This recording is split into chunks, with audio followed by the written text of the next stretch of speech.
इस कहानी की शुरुआत होती है पेंसिल्वेनिया शहर से, जहां पर हम तीन दोस्तों को देखते हैं जिनमें एरॉन, क्लॉयड और मार्क्स होते हैं। एरॉन और क्लॉयड दोनों भाई हैं जो दरअसल शहर से बाहर किसी फॉरेस्ट एरिया में बैचलर पार्टी मनाने जा रहे हैं, क्योंकि कुछ ही दिनों में एरॉन की शादी होने वाली है। रास्ते में वो भूख लगने पर एक रेस्टोरेंट में रुकते हैं। तभी मार्क को एक लड़की नजर आती है जिसका नाम हेली है। मार्क उसे इम्प्रेस करने के लिए उसके पास जाता है, लेकिन हेली को उसमें कोई भी इंटरेस्ट नहीं था। तभी वहाँ पर हेली का हस्बैंड जेरेमी आ जाता है, जो मार्क को वहाँ पर देखकर उस पर बहुत ज्यादा गुस्सा होने लगता है और उन दोनों के बीच फाइट होने लगती है। फाइट में मार्क जेरेमी को एक जोरदार पंच मारता है, जिससे गुस्सा होकर हेली मार्क को एक पंच मारती है। इसके बाद रेस्टोरेंट का मालिक वहाँ पर आता है, जो उन लोगों को लड़ता हुआ देखकर वहाँ से जाने के लिए कहता है। अब हम उसी शहर के पास जंगल में एक कपल को देखते हैं। तभी उन लोगों को कार के बाहर कुछ अजीब तरह की आवाजें सुनाई देती हैं, जिसके बाद वो डर के कारण उस कार से बाहर निकलते हैं, जहाँ पर उन्हें एक दिल मिलता है जो कि किसी इंसान का था। और वो दोनों लोग समझ जाते हैं कि ये जंगल वाकई में बहुत ज्यादा खतरनाक है, और वो दोनों अपनी कार लेकर वहाँ से जाने ही वाले होते हैं। लेकिन तभी वहाँ पर एक मिस्टीरियस आदमी आता है, जो उस लड़के को बड़ी बेरहमी से खत्म कर देता है और उस लड़की को अपने साथ पकड़कर ले जाता है। इसके बाद हम एरॉन और उसके साथियों को देखते हैं, जो कि जंगल की तरफ आगे बढ़ रहे थे। तभी रास्ते में उन्हें वही मिस्टीरियस लोग नजर आते हैं, जिन्होंने उस लड़के को खत्म कर दिया था और लड़की को लेकर अपने साथ ले जा रहे थे। हालांकि ये सब कुछ मार्क और उसके दोस्तों को नहीं पता था। मार्क अपने साथियों से कहता है कि ये लोग लोकल लोग हैं, हमें इनसे नहीं डरना चाहिए। दरअसल उन दोनों लड़कों ने एक अजीब तरह का मास्क पहना हुआ था, जिस कारण क्लॉयड थोड़ा सा डर रहा था। लेकिन मार्क के समझाने पर वो तीनों लोग वहाँ से अपनी कार लेकर आगे बढ़ते हैं। इसके बाद हम हेली और उसके हस्बैंड जेरेमी को देखते हैं, जो अपने घर पहुँच चुके हैं, जहाँ पर जेरेमी हेली पर बहुत ज्यादा गुस्सा करता है, क्योंकि उसे लगता है कि हेली ही मार्क के साथ फ्लर्ट करने की कोशिश कर रही थी। हेली उसे समझाने की कोशिश करती है, लेकिन जेरेमी उसकी कोई बात नहीं सुनता और गुस्सा होकर वहाँ से चला जाता है। इसके बाद हम मार्क और उसके दोस्तों को देखते हैं, जो अपनी मंजिल तक पहुँच चुके हैं, लेकिन जंगल के अंदर जाने के लिए उन्हें पैदल ही आगे बढ़ना होगा। इस कारण एरॉन अपने भाई क्लॉयड को अपने पास रखे हुए जूते देता है, क्योंकि क्लॉयड चप्पल पहनकर इस ट्रिप पर आया था। इसके बाद हम जंगलों में ही एक कपल को देखते हैं, जो जंगल में ही टेंट लगा रहे होते हैं, जिनका नाम जॉर्डन और कैसी है, जो दरअसल मार्क और उसके साथियों के ही दोस्त हैं, जो उन लोगों से पहले ही वहाँ पर पहुँच चुके हैं। तभी वहाँ पर मार्क और उसके दोस्त भी पहुँच जाते हैं, जिन्हें देखकर जॉर्डन और कैसी बहुत ज्यादा खुश होते हैं। और एरॉन उन लोगों को बताता है कि ये उसकी बैचलर पार्टी है और वो इस समय को बहुत ज्यादा मेमोरेबल बनाना चाहता है, और वो सभी लोग वहाँ पर बहुत ज्यादा एंजॉय करेंगे। इसके बाद सभी लोग अपने अपने काम में लग जाते हैं। मार्क टेंट लगाने लगता है और क्लॉयड केसी के साथ जंगलों में घूमने के लिए चला जाता है। इधर एरॉन जॉर्डन से बातें करने लगता है, जहाँ पर हमें पता चलता है कि जॉर्डन केसी के साथ बहुत खुश है।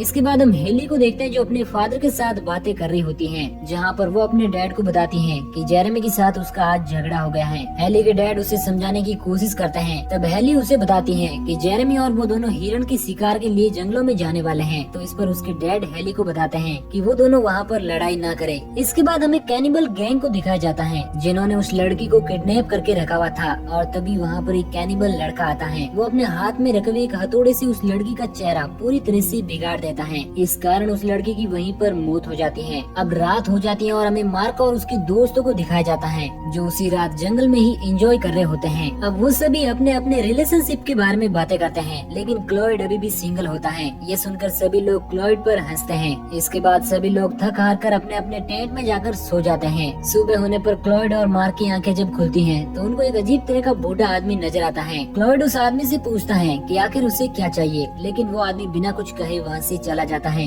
इसके बाद हम हेली और जेरेमी को देखते हैं, जो जंगलों में हंटिंग के लिए पहुँच चुके हैं। जेरेमी हेली को बताता है कि वो जंगल में अकेले ही जाएगा, ताकि वो देख सके कि जंगल के अंदर कोई जंगली जानवर तो नहीं है। इसके बाद जेरेमी अकेला ही जंगल के अंदर चला जाता है, जहाँ पर उसे एक अजीब तरह की आवाज सुनाई देती है। पीछे मुड़कर जब वो देखता है तो उसे कोई भी नजर नहीं आता। तभी एक तीर आकर सीधा उसके सीने पर लगता है, जिससे वो बुरी तरह से घायल हो जाता है और वहीं पर गिर जाता है। तभी हम देख पाते हैं कि वो एरो उसी कैनिबल गैंग के एक मेंबर ने उसे मारा था, और वो चाकू लेकर जेरेमी की तरफ आगे बढ़ता है और वो चाकू से उसे बुरी तरह से मार देता है। अभी हेली उस जंगल के बाहर ही खड़ी हुई थी और जेरेमी को जंगल में गए हुए लगभग 1 घंटा ज्यादा हो चुका था और वो अकेले ही अब उस जंगल में जेरेमी को ढूंढने अंदर जाने का फैसला करती हैं। इसके बाद हम उसी बूढ़े आदमी को देखते हैं जो अजीब तरह से पैदल ही पेंसिल्वेनिया शहर की तरफ आगे बढ़ रहा था, जहाँ पर उसे शहर का काउंटी शेरिफ मिलता है। शेरिफ उससे पूछता है कि वो शहर में क्या करने आया है और उसे जल्द से जल्द वहाँ से बाहर जाने के लिए कहता है। दरअसल वो बूढ़ा आदमी इस शहर में कुछ सामान लेने के लिए आया था। शेरिफ उसे बताता है कि उसे जो भी सामान की जरूरत है वो उसे लेकर तुरंत शहर से बाहर निकल जाए, क्योंकि वो नहीं चाहते कि शहर में खून खराबा फैले। आखिर शेरिफ उस बूढ़े आदमी से ऐसा क्यों कह रहा था, ये हमें आगे पता चलेगा। इसके बाद हमें हेली को दिखाया जाता है जो अपने पति जेरेमी को ढूंढने के लिए जंगल में आगे बढ़ रही थी। थोड़ा आगे बढ़ने पर उसे अपने हस्बैंड जेरेमी की कैप नजर आती है जिस पर बहुत सारा ब्लड लगा हुआ था। अब हेली बुरी तरह से डर जाती है और वहाँ से भागने लगती है, लेकिन तभी वहाँ पर कैनिबल गैंग का एक लड़का आ जाता है जो उसे भी अपने साथ किडनैप करके ले जाता है। इसके बाद हमें उन्हीं दोस्तों को दिखाया जाता है जो पहाड़ी की तरफ ट्रैकिंग करने के लिए आगे बढ़ रहे थे। चलते चलते सारे लोग बुरी तरह से थक चुके थे, इस कारण वो वहीं पर बैठकर आराम करने लगते हैं। केसी उन सभी लोगों को बताता है कि वो अकेला ही पहाड़ों की तरफ आगे जा रहा है, लेकिन एरॉन उसके साथ जाना चाहता था ताकि वो अकेला इस जंगल में किसी खतरे का शिकार न बन जाए। लेकिन केसी उसे बताता है कि वो सब कुछ हैंडल कर लेगा। अब वो जब थोड़ा आगे बढ़ता है तो वो सिगरेट पीने लगता है, लेकिन तभी वहाँ पर कैनिबल गैंग का एक लड़का आ जाता है जिसके पास रखे हुए एक चाकू से वो केसी के सिर पर वार करता है और केसी वहीं पर घायल होकर गिर जाता है और उसकी वहीं पर मौत हो जाती है। इसके बाद वो कैनिबल लड़का केसी का मीट खाने लगता है। तभी वहाँ पर उसी गैंग का एक और लड़का आ जाता है। यहाँ पर हम देखते हैं कि वो दोनों कैनिबल लड़के मीट के लिए एक दूसरे से लड़ने लगते हैं और इसी शोर के कारण एरॉन और उसके साथियों को पता चल जाता है कि शायद केसी किसी खतरे में है। इस कारण एरॉन अकेला ही केसी के पास जाने का फैसला करता है। जब वो वहाँ पर पहुँचता है तो वो देखता है कि उन दोनों कैनिबल लोगों ने केसी को बुरी तरह से खत्म कर दिया है।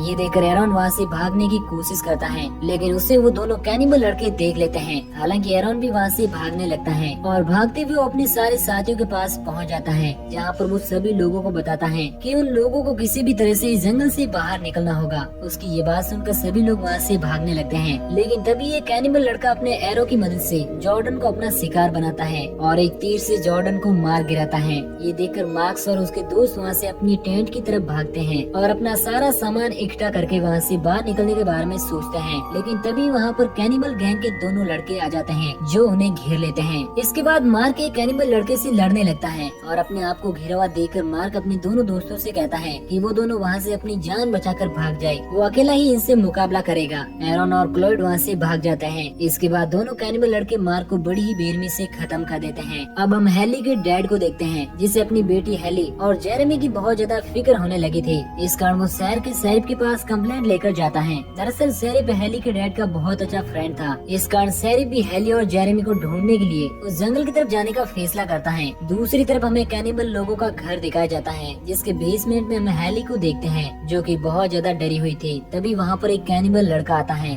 जो अपने साथ मार्क की डेड बॉडी को लेकर आया था, जो हेली के सामने ही मार्क की लाश को बुरी तरह से काटने पीटने लगता है। ये सब देखकर हेली बहुत ज्यादा डर जाती है। इसके बाद हमें जंगल का सीन दिखाया जाता है जहाँ पर एरॉन और क्लोइड अभी भी अपनी जान बचाने के लिए सरवाइव कर रहे हैं। जहाँ पर एरॉन अपने भाई क्लोइड से बताता है कि वो बहुत ज्यादा बहादुर है, उसमें हर सिचुएशन को फेस करने का दम भी है। लेकिन तभी वहाँ पर कैनिबल लोग पहुँच जाते हैं जो एक हथौड़े से एरॉन को भी बुरी तरह से मार गिराते हैं और इसके बाद वो क्लोइड को भी किडनैप करके अपने साथ ले जाते हैं। अब हम हेली के डैड और शेरिफ को देखते हैं जो हेली और जेरेमी को ढूंढते हुए उसी जंगल में पहुंच चुके हैं, जहां पर उन्हें जंगल के बीच में ही जेरेमी की कार मिल जाती है और वो लोग समझ जाते हैं कि जेरेमी और हेली के साथ कुछ तो बुरा जरूर हुआ है। इसके बाद हमें हेली और क्लोइड को दिखाया जाता है जो उसी बेसमेंट में बंधे हुए थे, जहाँ पर क्लोइड हेली से पूछता है कि आखिर वो लोग कौन हैं और वो कहाँ पर हैं। हेली उसे बताती है कि इन लोगों का घर जंगल के बीच में है जहाँ पर कैनिबल गैंग रहती है और वो लोग इंसानों को मारकर खाते हैं।